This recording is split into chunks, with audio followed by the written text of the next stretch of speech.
Sobre o dia seguinte, né, a Monique está dizendo aí que houve um levantamento de prejuízo. Até fiquei com uma dúvida, Monique.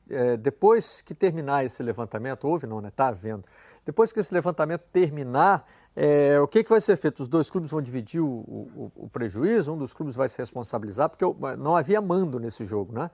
Nos clássicos do Campeonato Carioca não há mando. O jogo foi disputado no estádio Newton Santos, porque o Maracanã não tem condições de ser usado no Campeonato Estadual. O que acontece depois desse levantamento, Monique? Tem essa informação? Barreto, eles não passaram para a gente ainda o que vai ser feito. Então, eles nesse primeiro momento estão contabilizando, verificando tudo que foi destruído, contabilizando todo esse prejuízo para depois sim passar para a gente o que vai ser feito, né? O tamanho desse prejuízo, desse vandalismo que prejudica com certeza o estádio, e aí sim vão resolver qual será a medida necessária a tomar para que seja corrigido, efetuado os reparos necessários aqui no Newton Santos. Pela primeira vez depois do Clássico, a gente está vendo Flamengo e Botafogo atuando juntos em alguma coisa. Estão fazendo juntos esse levantamento. Estão fazendo um prejuízo do que ao mesmo aconteceu tempo, foi noticiado pelo Lauro Jardim que o Botafogo vai emitir não sei se já virou oficial. Uma proibição. Uma proibição ao uso do estádio Newton Santos pelo Flamengo. Não é o momento dos clubes estarem desunidos e seguindo uma guerra que já existe há algum tempo nos bastidores, entendeu? Desde o caso do Ilharão. É o momento exatamente do contrário, de caminhar numa direção contrária, de mudar o discurso, né, o posicionamento. Nós estamos tentando contato com os presidentes do Flamengo e do Botafogo, vamos ver se conseguimos falar com eles aqui dentro do Seleção Sport TV. E eu tenho acompanhado também pelas redes sociais uma troca de acusações entre torcedores dos dois clubes. Trocar a acusação, dizer que a torcida de um ou a torcida de outro foi a responsável, né? Evidentemente que no ato criminal, né, torcedores do Flamengo atiraram em torcedores do Botafogo. Agora, imputar a culpa a uma determinada torcida e uma torcida dizer para a outra, a sua é que é violenta, a minha é que não é isso que vai levar a uma solução. Vocês mataram mais que a nossa esse ano, né? Claro. Olha o ranking aqui, só matamos 10, vocês já mataram 20. A solução, a solução que a gente está buscando é para que os torcedores do Flamengo e do Botafogo possam ir em um clássico juntos em paz. O torcedor que não é de briga, o torcedor que quer levar o seu filho ao estádio. Enquanto ainda há possibilidade de torcida mista nos Jogos no Rio de Janeiro, né? Que ainda temos essa saudável possibilidade. Que já não há em São Paulo. Né? Pois é. São Paulo há quase 2 anos que os clássicos são só com torcida mandante. E nunca trabalhou com torcida única. Até porque o JEP... Diga de passagem, o que é uma imbecilidade, né? Porque a prova de que o poder público não consegue resolver o problema. Então, vamos separar as torcidas, então o visitante não vai mais. Já há quase 2 anos em São Paulo é assim. Vamos pensar pragmaticamente. Nós temos grandes possibilidades de termos nas semifinais do campeonato da Taça Guanabara um Flamengo e Vasco. São grandes as possibilidades. Agora já? Sim. Seria no sábado de carnaval ou na quarta-feira de cinzas. Não sei exatamente qual seria a data. Onde vai ser esse jogo? Se for no Rio, provavelmente só no Engenhão. Vamos contar que o Botafogo não vai proibir o Flamengo de jogar no Engenhão. O Engenhão, com essa crise de segurança pública que passa o Rio de Janeiro, está pronto, não culpa do estádio. O estádio Newton Santos está pronto para receber um Flamengo e Vasco decisivo numa quarta-feira à noite ou num sábado de carnaval? E a ideia de liberar o Maracanã não evoluiu? O Maracanã, nesse momento, ele está assassinado, né? Olha, eu passei de avião em cima do Maracanã hoje. Aqui é um terrão, né? Para ter jogo ali vai ter que botar um gramado novo, né? A ideia depois eu passei por cima, você olha lá de cima, é um terrão aquilo lá. A ideia abriu. O Maracanã, nesse momento, é um cadáver em forma de estádio, ele precisa ser ressuscitado. Não é tão simples assim. Agora, tem uma pergunta aqui do Silva. Ele diz aqui, no Espírito Santo não houve jogo, mas teve saque, roubos, homicídios. E daí a culpa também é das torcidas? Eu acho que você está errando o ponto completamente, né, Silva? O problema é o seguinte, quem está brigando e atirando nesse episódio aí, nessas imagens que a gente está mostrando, está se aproveitando de um episódio que é o jogo de futebol para poder promover a violência. Um jogo de futebol reúne num mesmo lugar milhares de pessoas. Num Flamengo e Botafogo, que só teve praticamente o afluxo da torcida do Flamengo, já que o Botafogo poupou o time, tinha 20 mil pessoas no estádio Newton Santos. Foram 24 mil ingressos vendidos antecipadamente e só 22 mil presentes pagantes. O que já mostra que teve gente, inclusive, que não entrou no jogo. Que muita gente desistiu ou não conseguiu chegar. No dia, né? Porque você não aumentou esse público antecipado. Só, você está se aproximando do estádio e vê uma cena como essa, muita gente entra no trem e volta para casa. Muita gente voltou para casa. E muita gente também não saiu de casa. Até porque as rádios estavam divulgando antes do jogo, né? Os episódios de violência e a dúvida que Flamengo e Botafogo tiveram Se ia ter jogo ou não. de realizar o jogo ou não. Não, e era uma coisa que dava muito nervoso, Rafa, porque os tiros, os rojões, os tiros vinham do setor norte. Para quem fica do lado esquerdo das cabines de rádio e de televisão. Onde está a torcida do Botafogo agora, a parte popular, né? Aquele setor popular do setor do Botafogo.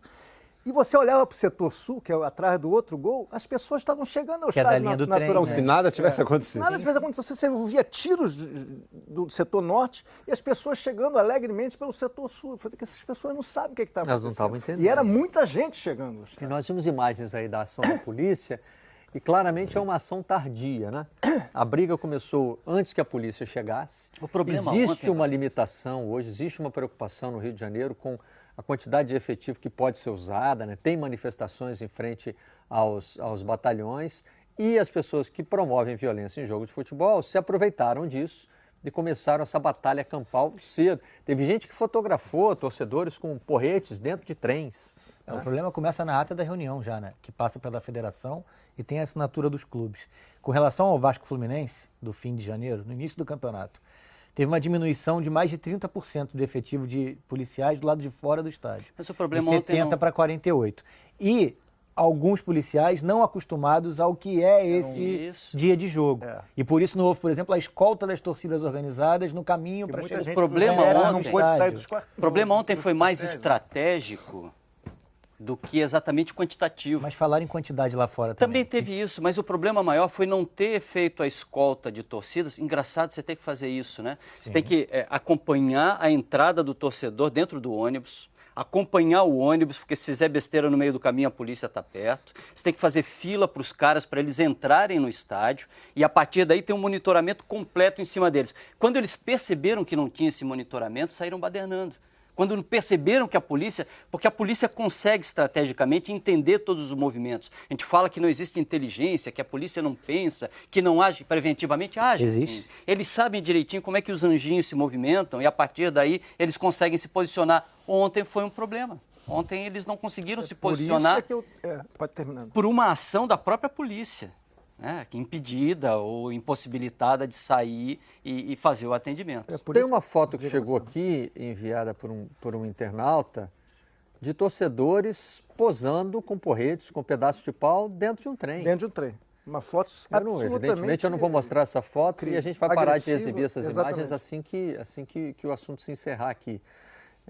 Porque a gente tem essa responsabilidade também de não transformar esses caras em heróis, né? Porque muitos deles querem aparecer. Eu também acho isso. Então essa foto aqui é uma foto em que os caras estão... Enfim, estou olhando para a foto e não estou mostrando para vocês, mas muita gente já deve ter sido acesso, né? É por essas questões que eu defendi, há 40 minutos antes do clássico, que deveria acontecer o jogo. Porque já tínhamos ali 20 mil pessoas dentro do estádio e a minha tese era... Se você tira essas 20 mil pessoas dentro do estádio agora, você vai aumentar o caos. Você está expondo essas pessoas à violência em torno do estádio. Evacuar um estádio não é essa coisa tão simples. Devolve a zona de conflito. E a polícia tem 3 horas para se preparar para a saída das pessoas. Que foi o que aconteceu. Foi o que aconteceu. Você não tinha como não fazer o jogo naquele momento. Era uma situação delicada? Era uma situação delicada. Mas se não faz o jogo com todo aquele povo dentro do estádio, não era metade do Engenhão, 50%. Foi o público, 50%. Não era pouca gente. Não. Você ia estimular o caos, ia ser complicado. Então foi o que eles fizeram. Eles conseguiram resolver a questão da segurança provisoriamente, a saída foi relativamente tranquila. Agora, não fazer o jogo ontem, naquele momento, cancelar um jogo faltando meia hora, ia virar uma balbúrdia total. A partir daí o posicionamento poderia ter sido completamente diferente. Muito. Dos dois lados, falando só em Botafogo, Flamengo, falando em federação, porque se... Todo mundo via, as imagens estavam aparecendo, enfim, em redes sociais, pela transmissão, a câmera externa no estádio e dentro um discurso de normalidade. Tudo que não foi ontem foi normal. Não era normal. Né? O entorno do Nilton Santos. O Lédio estava lá e fala sobre a questão dos tiros, enfim, né? O desespero de muita gente que esteve muito mais próxima da violência. Vamos aguardar o que vai acontecer depois dessa vistoria, porque o que se deve procurar hoje é o tipo de atitude que vai... Se não evitar que isso aconteça, né, minimizar o risco. Porque agora ficar um botando o dedo na cara do outro e procurar... tem uma polêmica em torno de um tweet do Flamengo. O Flamengo postou um tweet que realmente faz referência a um cântico de torcida organizada. talvez pudesse ter evitado isso para depois do jogo. Agora, dizer que isso está incentivando violência. Não é nessa briga que tem que se entrar. Foi apropriado, mas não incentiva a violência. Não foi a intenção de incentivar a violência. Tem um internauta aqui dizendo, o Roger agora fica falando isso aí, tudo muito bonito, mas mandou a torcida calar a boca. Gente, mandar a torcida calar a boca, tratar isso como um incentivo à pancadaria. Quem não quer brigar, não vai brigar. Quer o jogador mande calar a boca ou o que quer que faça, né? O sujeito, nós temos que lembrar que é o seguinte, esse episódio de violência foi gente armada de porrete que se deslocou até o estádio para brigar.